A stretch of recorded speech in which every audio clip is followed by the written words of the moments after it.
मंडला में आशा और आशा पर्यवेक्षक कार्यकर्ताओं का गुस्सा सड़क पर दिखाई दिया। वर्षों से लंबित मानदेय भुगतान में कथित अनियमितता और घोषित वेतन वृद्धि लागू नहीं किए जाने के विरुद्ध में कार्यकर्ताओं ने प्रदर्शन कर सरकार के खिलाफ मोर्चा खोला। प्रदर्शन के बाद उन्होंने अपनी विभिन्न मांगों को लेकर सरकार के नाम ज्ञापन सौंपते हुए जल्द समाधान नहीं होने पर आंदोलन तेज करने की चेतावनी भी दी है। देखिए हमारी इस पूरी रिपोर्ट में। मंडला में बड़ी संख्या में आशा और आशा पर्यवेक्षक कार्यकर्ता एकजुट होकर सड़कों पर उतरे। हाथों में तख्तियां और नारे लिखे बैनर लेकर प्रदर्शन करते हुए उन्होंने आरोप लगाया कि राष्ट्रीय स्वास्थ्य मिशन के तहत लगातार सेवाएं देने के बावजूद उनका मानदेय सम्मान पर समय पर नहीं मिलता। कार्यकर्ताओं का कहना है कि भुगतान में कटौती भी की जाती है, लेकिन उसका स्पष्ट वितरण नहीं किया जाता। प्रदर्शन कार्यकर्ताओं ने बताया कि वर्ष 2023 में घोषित 1000 रुपए की वार्षिक वेतन वृद्धि आज तक लागू नहीं की गई।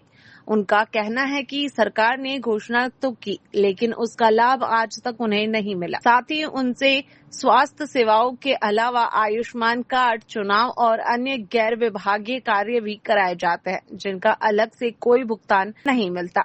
कार्यकर्ताओं ने मांग की कि प्रत्येक माह की 5 तारीख तक बिना किसी कटौती के नियमित भुगतान सुनिश्चित किया जाए। वर्ष 2023 से लंबित वेतन वृद्धि एरियर सहित दी जाए, यात्रा भत्ता अलग से मिले तथा आशा कार्यकर्ताओं को 26,000 और आशा पर्यवेक्षकों को 35,000 रुपए न्यूनतम मानदेय दिया जाए। इसके अलावा अस्पतालों के निजीकरण पर रोक, रिक्त पदों पर भर्ती और अधिकारियों के कथित दुर्व्यवहार पर कार्रवाई की भी मांग उठाई गई है। ज्ञापन किससे यहाँ पे आए हुए है आशा सहयोगी संगठन से मैं विनीता पांडे ब्लॉक बिछिया से ब्लॉक अध्यक्ष हूँ। हमारी मुख्य मांग ये है, जो पूर्व मुख्यमंत्री शिवराज सिंह चौहान जी के द्वारा जो 1000 वेतन वृद्धि की घोषणा की गई थी, वो आज तक वो वेतन वृद्धि नहीं बढ़ाया गया है और उपभोक्ता मूल्यांकन सूचांक के आधार पर प्रति वर्ष बढ़ाने का था, वो भी आज तक नहीं बढ़ाया गया है। तो हम शासन से यही कहना चाहते हैं कि जो उन्हीं की जो घोषणा है हम उन्हीं से मांग रहे हैं, अलग से हम कोई चीज नहीं मांग रहे हैं। तो वो जल्द से जल्द जो 1000 की वेतन वृद्धि है उसको लागू किया जाए, उपभोक्ता मूल्यांकन सूचांक पे आधार पे लागू किया जाए, जिसमें आशा पर्यवेक्षक दोनों का मांग था।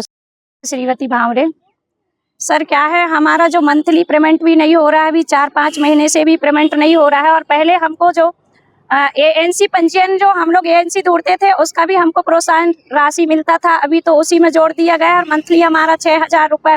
बताइए, इससे ज्यादा तो मजदूरों को दिया जाता है और आशा बहनें दिन रात से सेवा देती हैं 24 घंटे। हमको तो मजदूर से ही कम रेट में दिया जाता है। अगर हम एक दिन टीकाकरण सत्र में जाते हैं तो 150 रुपए दिया जाता है, उसमें भी हमारे अधिकारी कर्मचारी जो शासन प्रशासन के द्वारा कटौती करके दी जाती है और टुकड़े में दिए जाते हैं। हमारा सरकार और शासन प्रशासन से यही गुजारिश है कि श्रीमती कल से 15 में नारायणगंज ब्लॉक की आशा कार्यकर्ता हूँ और हम लोग से काम लिया जाता है और पैसा का मामला जब आता है तो पैसा में कटौती चलता है और हर माह पैसा नहीं मिलता। कभी 4000 देते हैं, कभी 2000 दे देते हैं और काम के बदले में हम तो सोचते हैं कि सर जी काम के बदले में पैसा मिलता है, पर हम मजदूर हैं, पर मजदूरों को भी पूरा ध्यान नहीं देता सरकार, इसलिए हम लोग धरना धरे। अभी हमको टुकड़े में दे रहे हैं पैसे, मार्च से नहीं मिला है पैसा। कितनी पेमेंट है आपकी? पेमेंट हमें 4000 दे रहे हैं केंद्र सरकार और 2000 राज्य सरकार दे रहे हैं, वो 6000 मिलता है, वो भी 4-5 महीना से वो भी नहीं मिल रहा है।